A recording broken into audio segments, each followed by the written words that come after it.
Welcome to Kailash கரிவேட். எல்லாரும் நல்லா இருக்கீங்களா?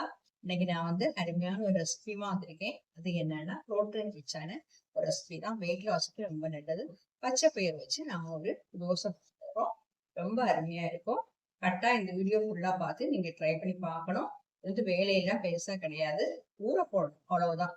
இந்த நாள் ராத்திரி வந்து அதை ஊற போட்டுட்டு காலையில அரைச்சு உடனே பண்ணிடலாம். அது வந்து குளிக்க வைக்கணும், அந்த மாதிரி வேலை எதுவும் கிடையாது. ஓகே, அதை எப்படி பண்றதுங்கிறது பார்க்கலாம். பச்சை பயிறு மட்டும் வச்சு அரிசியே சேர்க்காம நல்ல வெயிட் லாஸ் ரெசிபி தான் பண்ணியிருக்கிறேன். பாருங்கள், அருமையாக கிடச்சிருக்கு தோசை. கட்டாயம் நீங்கள் இந்த வீடியோ ஃபுல்லாக பார்த்து ட்ரை பண்ணி பாருங்கள். ஓகே, நம்ம ஊற வைக்கிற டைம் மட்டும்தான் ஆகும். மற்றபடி நாம் பண்ணுறதுக்கு ரொம்ப டைமே வேண்டாம், சீக்கிரமாக பண்ணிடலாம். ஒரு நைட் ஊற வச்சிங்கன்னா காலையில் வந்து ஒரு 10 நிமிஷம் கூட வேண்டாம், சீக்கிரமாக பண்ணிடலாம் இந்த வெயிட் லாஸ் ரெசிபி. கட்டாயம் ட்ரை பண்ணி பாருங்கள். ஓகே, அது எப்படி பண்ணுறதுங்கிறது பார்க்கலாம் வாங்க. பாருங்கள், நம்ம அந்த வெயிட் லாஸ் ரெசிப்பியான இந்த பயறு மட்டும் வச்சு பண்ணக்கூடிய தோசை பண்ணுறதுக்காக நான் 1/2 கப்பு பயறு, இந்த மாதிரி பச்சை பயிறு ஓவர் நைட் ஊற வச்சுருந்தேன். குறைஞ்சது ஒரு 6 மணி நேரமாவது நீங்கள் ஊற வைக்கணும். நான் வந்து ஓவர் நைட் ஊற வச்சுருந்தேன் பிரேக்ஃபாஸ்ட் பண்ணுறதுக்காக தான். இதை வந்து நாம் மிக்ஸி ஜாரில் சேர்த்துடலாம்.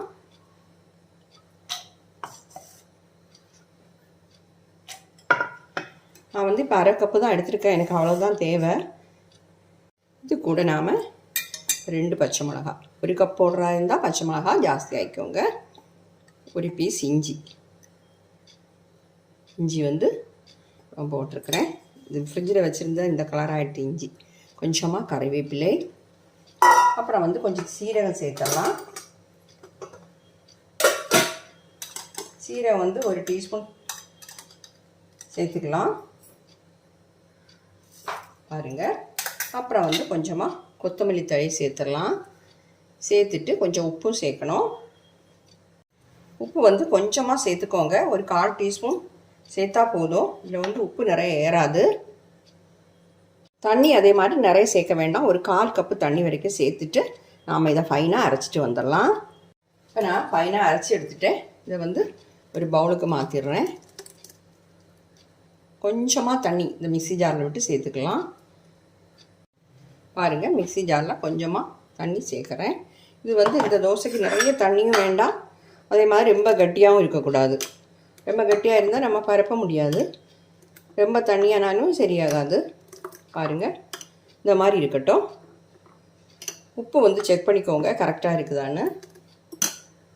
இப்போ வந்து தோசை ஊற்றிட வேண்டியது. வந்து தோசை பேன் சூடு பண்ண வச்சுருந்தேன். கொஞ்சமாக ஆயில் இப்படி க்ரீஸ் பண்ணி தான் கொடுக்குறேன், ஆயில் எதுவும் சேர்க்கலை. இப்போ வந்து மாவை சேர்த்துடலாம்.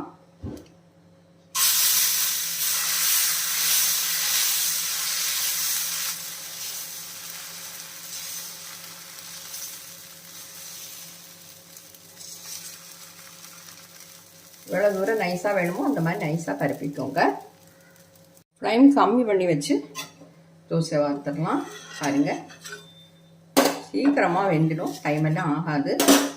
கொஞ்சம் ஒரு 1/2 செகண்ட் கூட வேகட்டும். நம்ம தோசை வந்து வெந்துருச்சு. சைடெல்லாம் இப்படி ஒசந்து வரும்போதே தெரியும் நம்ம தோசை வெந்துருச்சு. உங்களுக்கு திருப்பி போடணும்னா திருப்பி போட்டுக்கலாம், இல்லைன்னா வந்து நீங்கள் இப்படி மடித்து எடுத்துக்கலாம். ஓகே, பாருங்கள், நம்ம பச்சை பயிறு மட்டும் வச்சு பண்ண தோசை எவ்வளோ அருமையாக கிடச்சிருக்கு பார்த்தீங்களா? கட்டாயம் நீங்கள் ட்ரை பண்ணி பாருங்கள்.